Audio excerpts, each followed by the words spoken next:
interest, I just think the lyric is kick me out. Yeah, okay.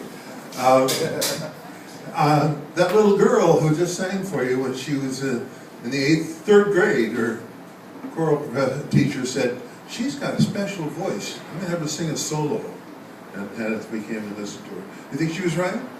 Yeah.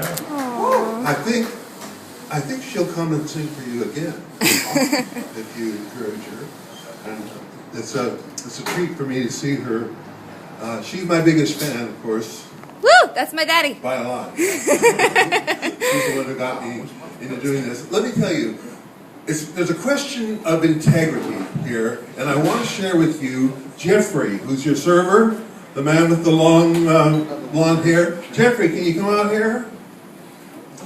I told Jeffrey I chose what I wanted, the salad that I wanted, and the chicken tofu both, and I said to him, and now you say, excellent choice, sir. And he said, I don't have to say that. Good for him. I said, just say excellent choice, just for me. He says, no. Well, here's $1. I'll put $1 in the tip jar if you'll say excellent choice. No, I don't want to. So that's integrity. That's what Memorial Day is about, all of those who died, so Jeffrey could not say excellent choice if he didn't want to. But I think about all of the politicians who say a lot of militaristic platitudes on these days, and to me, it's kind of like comedians who tell fart jokes. I mean, there's an automatic response, and people applaud or laugh, but my heart isn't really in it. I want to hear something. I better get to it right away. Last week, Leo Zinger and I talked about his rape joke. And he had one of the last of the rape jokes. And I talked to him and I said, would it be better if it were this way and that way? And he says, I don't want it. And I said, but it's very funny. But, it really would be more politically correct if and he said, no, I like it the way it is. And finally, I decided that the only way I could improve on his rape joke was to tell my own rape joke. Now, my rape joke is not only politically correct, it's been endorsed by the National Organization of Women, Betty Crocker, Ann Landers, Nancy Pelosi, Betty Crocker. All of these people have approved this and said that this is ready for consumption, and that it's not offensive and has no hazardous ingredients.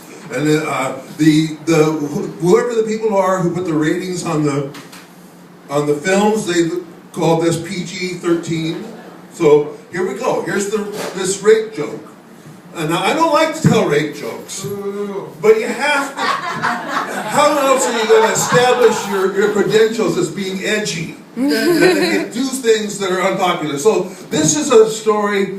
The film Norma Ray, in which she works in this kind of a sweatshop atmosphere in the South, and the boss is very hard on all of them. Well, this particular boss hires nobody but women, and he shows them no respect whatsoever, works them hard, won't let them have unions, has goon squads of men who break up all of their picket signs. He's a terrible boss. When they go into his office, he sexually harasses them. He puts sexually insulting things on the walls. These women are treated terribly by this man, who happens to be a devout Catholic, and he's a virgin, but he believes that women are inherently evil. Read the story of Adam and Eve. And that's why he treats women this way. So after he laid off half of his force of women, putting many of them single mothers and had no other way to feed their children, he was raped by 30 women. What happened was that they pulled him out of his limousine and put him in a rubber suit, put a ball in his mouth, all the stuff you know about from the instruction videos on the internet. And they tied him up, and they then performed indignities upon him. And later on, he went to his priest to confess. And he says, Father, they forced me to masturbate.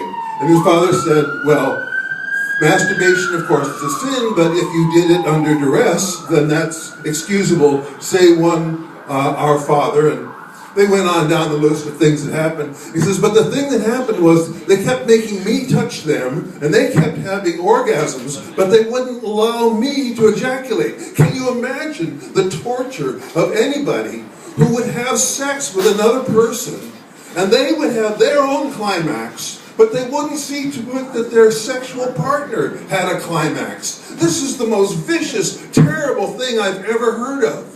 And they had me, it was so undignified. I was helpless. I was held in one place. I couldn't do anything. I had no will. There was nothing that I could do. I was completely dominated. I'm completely not used to that. I'm used to being in control. And I have sent out my security force to find these women.